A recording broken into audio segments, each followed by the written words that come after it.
थोड़ा मोटिवेशन किए क्या टेंथ का, ये टेंथ इंपॉर्टेंट क्यों है? पता है टेंथ तुम्हारे लिए इंपॉर्टेंट नहीं है, सीरियसली बता रहा हूँ, टेंथ तुम्हारे लिए इंपॉर्टेंट नहीं है, करियर वाइज तो बिल्कुल भी इंपॉर्टेंट नहीं है, ठीक है? ठीक है, करियर वाइज तो बिल्कुल भी इंपॉर्टेंट नहीं है। बट सर वैसे इंपॉर्टेंट क्यों है? बेटा टेंथ ना एक क्रेडिबिलिटी है, जो इतना समय, इतना पैसा, इतने इमोशंस, इतने एफर्ट्स आपने और आपकी फैमिली ने इन्वेस्ट करे ना आप पे, उसको एक पे बैक का समय होता है टेंथ। टेंथ एक आपको क्रेडिबिलिटी सर्टिफिकेट देता है कि बेटा आपने जो अभी तक इतना सब समझा है ना, उसको आप कैसे इंप्लीमेंट कर रहे हो अपने कंफर्ट जोन से बाहर आके। ठीक है। अब बच्चों को ना नाइन्थ हार्ड लगती है, अब नाइन्थ भी हार्ड नहीं है। नाइन्थ हार्ड क्यों नहीं है? क्योंकि नाइन्थ असल में प्रेपरेशन फॉर टेंथ है। अब तुम्हें रात को ये 10-11 बजे जागना ना बच्चों की बात लगती है। क्यों लगती है? क्योंकि नाइन्थ में वो टिश्यू ने नींद उड़ा दी थी। नाइन्थ में वो इंप्रूवमेंट इन फूड रिसोर्सेज की टर्म्स ही समझ में नहीं आती थी। नाइन्थ में मोशन की इक्वेशंस को इधर उधर करने में पागल हो जाते थे। और वो उस समय पागल हुए तो आज ट्रिग्नोमेट्री में जल्दी से रेसिप्रोकल कर पाते हो। ठीक है। तो ये ना एक प्रेपरेशन प्रोसेस है जो तुम्हारा पूरा सिस्टम बनाया है ना टेंथ तक, ये बहुत सोच समझ के बहुत सारे महारथियों ने बहुत ज्यादा दिमाग लगा के बनाया है। It is not a joke. तो आपको टेंथ इतनी ज्यादा क्रेडिबिलिटी क्यों लगती है? क्रेडिबिलिटी इसलिए लगती है क्योंकि आपने जो ओवर द टाइम एफर्ट डाला है ना बेटा, नर्सरी में जो फर्स्ट डे उठ के गए थे, अब उसको प्रेजेंट करने का है, उस नॉलेज को एक समराइज करके शीट में लिख के सबमिट करना है। क्योंकि 11th से फिर एक नई जर्नी है। मैं बिल्कुल देखो बोलते होंगे टेंथ के टेंथ के बाद बेटा सब आसान है, टेंथ के बाद सब आसान है। नहीं, टेंथ के बाद कुछ आसान नहीं है, टेंथ के बाद तो असली लाइफ है। टेंथ के बाद तो असली लाइफ है। मगर टेंथ आपकी क्रेडिबिलिटी सर्टिफिकेट है कि हमने जो अभी तक गेन किया, जो नर्सरी में हम रो रो के स्कूल गए, आज जब टेंथ के फेयरवेल में जा रहे हैं तो उसको वहां पे शीट ऑफ पेपर में समराइज करके आना है 5 सब्जेक्ट के थ्रू। वो है क्रेडिबिलिटी टेंथ की। ठीक है। जो इतना समय आपको पेरेंट्स ने इन्वेस्ट किया है ना, मैं ये नहीं कह रहा कि पैसे बहुत लगे होंगे या कुछ भी, बट उनको एक रिकॉग्निशन देना सोसाइटी में कि अच्छा आपके बेटे के टेंथ में इतने आए हैं, वो बहुत बड़ी बात है। ठीक है। मैंने तो देखो इसके लिए पढ़ाई करी थी। ठीक है, मैंने तो इसके लिए ही पढ़ाई करी थी because I was in a state जिसके अंदर मैं टेंथ बहुत मिस करा था, मतलब बहुत कुछ चल रहा था मेरे साथ, but still I did my 100% because this was the only chance जिसके अंदर मेरी वजह से कुछ होगा, है ना, मेरी वजह से फैमिली वालों के कॉल आएंगे, मेरी वजह से स्टेज पे बुलाया जाएगा। तो मेरे को तो यही मोटिवेशन था। ठीक है। अब देखो अगर तुम्हें इस चीज का मोटिवेशन नहीं आता ना तो बहुत नेचुरल है, क्योंकि तुम जेन जी जेन अल्फा उस कैटेगरी के हो जहां पे तुम्हें बहुत छोटी चीज लग सकती है। अगर लग रही है तो भी नॉर्मल है, क्योंकि आसपास ऐसा सराउंडिंग है। अगर ये नॉर्मल लग रहा है तो मोटिवेशन क्या हो सकता है? मैंने लास्ट ईयर भी मेरे स्टूडेंट्स को बोला था कि मोटिवेशन ना एक 2 महीने के ब्रेक को तो रख सकते हो कि यार इसके बाद 2 महीने का ब्रेक मिलेगा, this is kind of workout, जिसके बाद में एक रिलैक्स मिलेगा, तो उन 2 महीने के ब्रेक के लिए पढ़ लो।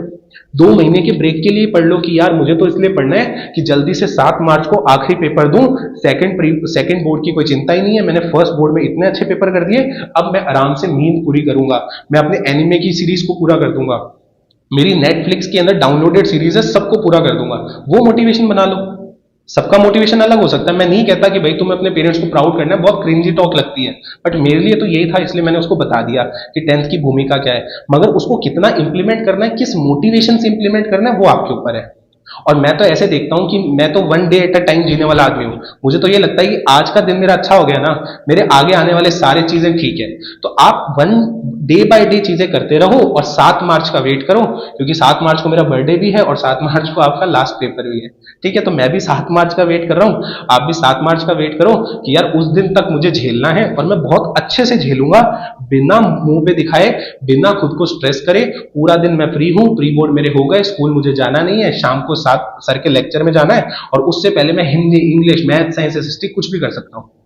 अब आपको कहां से क्या करना है नहीं समझ में आ रहा, तो उसके लिए मैं बैठा हूं। उसके लिए आपको या तो एक बस मैसेज लिखना है मुझे, है ना, आप मेरी वीडियो पे आके कमेंट भी कर दोगे ना, सर मुझे बात करनी है, मैं आपको अपने इंस्टाग्राम चैनल पे बात कर लूंगा, इंस्टाग्राम चैट पे कर लूंगा। कोई गाइडेंस चाहिए, कोई कंटेंट चाहिए फ्री, उसके लिए बात कर सकते हो, बट बी देयर।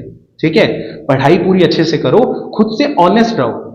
ठीक है। मैं उनमें से नहीं हूं कि मुझे सबके 90+ चाहिए, बट अगर 9th में 65 थे तो अब 75 आने चाहिए, 9th में 70 थे तो अब 80 आने चाहिए, 9th में अगर 80 थे तो अब 90+ जाना है, और 9th में 90+ थे तो अपना बेस्ट दे के 95+ तो जाना ही है। That is the case. I believe in improvement. ठीक है, मैं कभी भी पेरेंट्स को क्लेम नहीं करता कि मैं आपके बच्चों को टॉपर बना दूंगा, बट अगर बच्चा मेरे पास आया है तो वो इंप्रूव होके जाएगा, दैट इज माई गारंटी, क्योंकि उसकी लाइफ में मैं कुछ ऐड करूंगा। अगर मैं ऐड नहीं कर पा रहा, that is waste, that is worthless. समझ में आया सभी को? क्लियर है? टेंथ इंपॉर्टेंट क्यों है अपना रीजन ढूंढ लोगे और महीने भर अच्छे से ग्राइंड कर लोगे और 7 मार्च को एक अच्छी पार्टी करके घर पे आओगे तो थम्स अप दे दो। और फिर भी कुछ पूछना है, मोटिवेशन नहीं है, तो बात कर सकते हो। ठीक है? और कुछ चीजें अब अपनी लाइफ से धीरे धीरे कम करना शुरू कर दो। बहुत छोटी छोटी चीजें हैं, बहुत छोटी छोटी चीजें हैं। दो देखो, मैं बताता हूँ, है ना, क्या होता है कि ना, हर साल मेरे पास बहुत ऐसे केसेस आते हैं। तो एक तो अपनी हेल्थ का ध्यान रखना शुरू कर दो इस महीने। आपको बिल्कुल भी बीमार नहीं होना। ठीक है? बीमार क्यों नहीं होना? क्योंकि बीमार एक तो आपके दिन वेस्ट करेगा, आपके पास लिमिटेड दिन है। ठीक है? और बीमार होने के कारण आप ना पढ़ाई से दूर, आपको एक रीजन मिल जाता है ना पढ़ने का कि यार मैं तो बीमार था इस वजह से नहीं कर पाया, है ना। तो अब ये जो बीमार वाली चीज है ना, इसको कैसे अवॉइड करोगे? एक तो जब आप ड्राइव कर रहे हो उस चीज का ध्यान रखो कि यार ये छोटी मोटी चीजें, मुझे अभी तो कुछ नहीं करना। अगर कोई स्पोर्ट्स खेलने जा रहे हो तो उस समय ध्यान रखो कि मुझे अभी इंजरी नहीं चाहिए। अगर आप कुछ खा पी रहे हो तो जंक को थोड़ा सा कम कर दो, क्योंकि मैं नहीं चाहता कि मेरा स्टमक अपसेट हो, मेरी पढ़ाई को कोई प्रॉब्लम हो। पहला केस तो यह है कि आपको अपनी हेल्थ का पूरा ध्यान रखना है इस पूरे महीने, तो क्योंकि आपके पास अब समय नहीं है कि आप हेल्थ पे 2 दिन भी दे सको। ठीक है? नेक्स्ट नेक्स्ट क्या पॉइंट है बेटा? आपको आपको अपनी कंसिस्टेंसी को रखना है। आप ब्रेक नहीं ले सकते अब। ठीक है? तो अब अगर ब्रेक आएगा ना, तो दैट इज समथिंग जो आपका फ्लो तोड़ेगा। तो आपको एग्जाम फ्लो में ही निकालने हैं, जैसे प्री बोर्ड्स वगैरह निकाले होंगे ना लास्ट मंथ में, वैसे ही निकालने हैं, ब्रेक को नहीं तोड़ना। ठीक है? नेक्स्ट है सोशल मीडिया। अब सोशल मीडिया में ये नहीं कहता बुरा है, बिगाड़ रहा है, बहुत बचकानी बात है। मेरा पूरा दिन सोशल मीडिया पे निकलता है बिकॉज मेरा काम सोशल मीडिया का है, मगर आपके लिए अभी वो वर्थलेस है। क्योंकि होता क्या है, हम सुबह सुबह सोशल मीडिया खोल के बैठ जाते हैं, सोशल मीडिया में आती है रील्स। रील्स गंदी नहीं है, बुरी नहीं है, बहुत अच्छा कंटेंट देख रहे हो, तुम पढ़ाई का कंटेंट देख रहे हो, मगर वहां पे है क्लिक बेट। क्लिक बेट आपके ब्रेन को डोपामिन रिलीज करने पे मजबूत करता है, आपको अच्छा लगता है, मगर एक इंसान एक दिन में लिमिटेड ही अच्छा फील कर सकता है। एक इंसान एक दिन में लिमिटेड टाइम के लिए ही मोटिवेटेड रह सकता है। और अगर वो लिमिटेड टाइम मैंने पढ़ाई के अलावा फोन में निकाल दिया खुश रहने का, तो मैं पढ़ाई में खुशी शो नहीं कर पाऊंगा और मैं डिप्रेस होकर ब्लेम करता रहूंगा कि मेरे से पढ़ाई नहीं होती। तो वो भी गलत है, दैट इज ऑल्सो हार्मफुल। तो आप अपना स्क्रीन टाइम जब कम करोगे तो आपका डोपामिन कंजर्व रहेगा और वो डोपामिन अच्छी चीजों पे लगेगा। मैं अगेंस्ट नहीं हूं सोशल मीडिया के, मैं फोन के बिल्कुल अगेंस्ट नहीं हूं, क्योंकि I am doing that, but उसको थोड़ा सा लिमिट करते रहो और एग्जाम्स तक न्यूट्रल कर देना। अब बच्चों का रीजन होता है सर हमारा तो पढ़ाई का कंटेंट ही सारा उस पर है। बेटा हार्ड कॉपीज निकलवा लो, एक एक प्रिंट निकलवा लो। ठीक है? स्क्रीन पे स्क्रीन कास्ट कर लो, अपने कंप्यूटर अपने टीवी के ऊपर स्क्रीन कास्ट कर लो, ताकि डिस्ट्रैक्शन ना हो। तो ये छोटी छोटी चीजें हैं, छोटी छोटी चीजें हैं जो मैंने 5-6 साल में ऑब्जर्व करके आप बच्चों में से निकाली है कि बस इन चीजों का ध्यान रखो and you will definitely get to know कि what exactly boards are. Boards आपके स्कूल एग्जाम से भी इजी होते हैं, वहां का डेकोरम उससे भी इजी है। इट इज जस्ट दैट कि आपके ऊपर अपने 14 साल का प्रेशर है जो आपको एक शीट में पैक करके सबमिट करके आना है, दैट्स इट। उसकी कोई करियर वैल्यू नहीं है, मेरे से लिख के ले लो अगर आप एमबीए नहीं कर रहे तो, क्योंकि एमबीए में और कुछ 1-2 एग्जाम्स हैं जिनके अंदर 10th से लेकर आपके आगे तक का स्कोर देखा जाता है, मगर उसके अलावा 10th के स्कोर नहीं देखे जा रहे। So not do it for the just for the sake of score, just do it for the sake of your preparation, the hard work, the nights, the days that you have given for 10th so far. ठीक है? Do it for yourself, do it for your family, not the teacher, not the marks, not the result, just for yourself. That's fine.